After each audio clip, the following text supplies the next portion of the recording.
So today's hot take is going to be my thoughts on Donald Trump's controversial, to say the least, tweets that he put out yesterday about various Democratic congressmen. So let's get to it.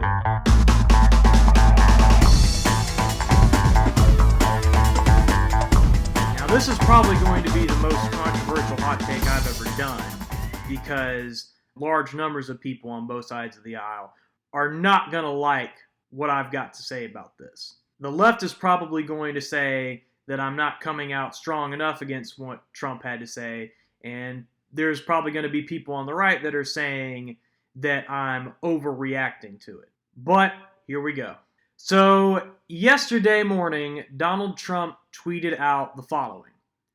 So interesting to see progressive Democrat congresswomen who originally came from countries whose governments are a complete and total catastrophe, the worst, most corrupt, and inept anywhere in the world, if they even have a functioning government at all now, loudly and viciously telling the people of the United States, the greatest and most powerful nation on earth, how our government is to be run. Why don't they go back and help fix the totally broken and crime-infested places from which they came, then come back and show us how it is done. These places need your help badly. You can't leave fast enough. I'm sure that Nancy Pelosi will be very happy to quickly work out free travel arrangements.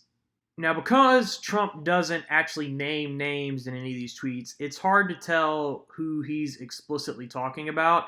But USA Today and a couple of other outlets have reported that he is referring to four congresswomen in particular, that being Representative Ilhan Omar from Minnesota, Representative Alexandria Ocasio-Cortez from New York, Representative Rashida Tlaib from Michigan, and Representative Ayanna Pressley from Massachusetts. And I think it's a fairly reasonable conclusion that is, in fact, who Trump was talking to, considering the adversarial relationship that he has with those four congresswomen, the fact that they have been particularly critical of him, and the fact that Trump has not denied that those are the people he was talking about. Now, of course, there's an obvious problem here, and that is that only one of those women, Ilhan Omar, was actually not born in the United States. She's from Somalia originally, but the other three were born here. So at best, this makes Trump look like an utter buffoon. Now, these tweets have also been called racist, and I was actually initially going to do this video trying to explain why they were not in fact racist. However, as I thought about it and was actually trying to craft that argument, it's really, really difficult for me to sit here and say with a straight face that these tweets are not racist. Now, for reference, here is the dictionary definition of racism. A belief that race is the primary determinant of human traits and capabilities, and that racial differences produce an inherent superiority of a particular race. A doctrine or political program based on the assumption of racism and designed to execute its principles. A political or social system founded on racism, racial prejudice, or discrimination. Now, it is true that there's nothing in these tweets that directly implies racial superiority or inferiority, but I want to call your attention to Section 3 of that definition, which is racial prejudice or discrimination. Now, also for reference, here is the dictionary definition of the term prejudice. The relevant part of this definition is going to be Section 2, which is preconceived judgment or opinion, an adverse opinion or leaning formed without just grounds or before sufficient knowledge, an instance of such judgment or opinion, an irrational attitude of hostility directed against an individual, a group, a race, or their supposed characteristics. Now, it's clear that Trump is assuming that these women are all from countries that are not the United States. And considering that only Ilhan Omar actually is from another country, then the obvious question is, okay, why is he assuming that these other congresswomen are not from the United States? And as much as I would like to give Trump the benefit of the doubt here, I don't see how else he would come to make that assumption other than the fact that they're minorities, or maybe the fact that their names sound a certain way, which is, by definition, making a prejudgment based on racial or ethnic characteristics, which is racial prejudice and therefore meets the dictionary definition of racism. Now, you can say that a prejudiced assumption based on sheer ignorance is not as evil as, say, outright racial superiority, and I would agree with that, but it is still racism, definitionally speaking, and that is still bad. That is still wrong.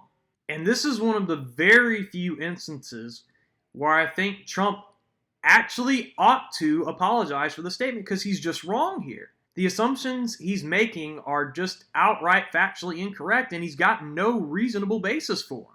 And I'm all too aware that this is not going to diminish the outrage mob on the left, that they are going to call Trump racist no matter what he says or does. But at the same time, that doesn't mean he needs to go proving them right. Now, I do think maybe that the point Trump was trying to get across was a kind of love it or leave it sort of thing. Like, hey, if you don't actually like the United States of America and you don't believe in the ideas that it was founded on, then you should leave. And I agree with that sentiment, but the way he said it is racist. There's really no getting around it. I tried to come up with an argument for why this wasn't racist, and I don't have one. Now, there has also been a Twitter hashtag in response to these tweets, hashtag racist president, basically outright saying that Trump is a racist. And there was an article that somebody posted saying Donald Trump is a racist, and if you support him, you're a racist too. Now, that is going a step too far, because even though the comments he made are definitely showing racial prejudice, because he's making, again, a prejudgment based on racial characteristics, the tweets do not indicate that he has any beliefs of racial superiority. And in order to actually be a racist, the definition of racist as far as a descriptive term of a person, you have to actually believe that one race is superior to or inferior to another. And that is not justified from these tweets. And frankly, I don't think is justified from anything that Trump has ever said, even though he has said some genuinely offensive and arguably racist things in the past. And I think the notion, furthermore, that people who support him are racist is especially ridiculous. I don't know how people got this impression that if you support a politician, that means that you agree with every single thing they say or every belief they hold. People have got to understand that politics is, by its very nature, a choice between flawed outcomes and flawed people. There is no perfect politician. There is no perfect political policy. With everything, there are trade-offs.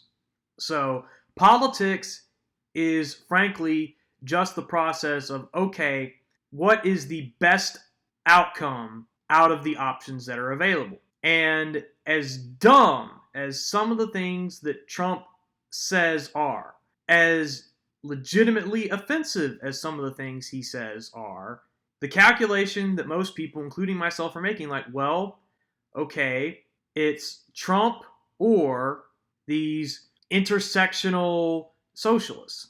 And given a choice between those two things, I think the reasonable choice is to go with Trump despite how flawed he is. And I think that's the calculation that most people are making. It's really not any more complicated than that, despite how desperately the media wants to make it about anything other than that. But all that said, Trump is not Jesus. He is not a perfect savior. And we don't do ourselves or anybody else any favors by trying to pretend that he is. Just because he's the better option among a set of imperfect options does not mean that we need to defend every single thing he does or every single thing he says. And it's really frustrating to me that there are some people who feel the need to do that. I mean, for goodness sakes, he's a human being. He's gonna be wrong sometimes. Nobody is always right. And this is one of those instances where Trump was wrong. That's my take. So I gave you guys my take. I'd like to know yours. Let me know down in the comments section. If you enjoyed this video, be sure to hit that like button and share it with your friends. And subscribe. Do you want to edit this video? Is that what you want? Do you want to edit this video? Nah, I'm good. Okay then! Seriously though, I really would appreciate it if you'd hit that subscribe button. Oh, and hit the little bell to get notifications when I upload new videos, since subscriptions don't mean that much anymore. I'll see you next time.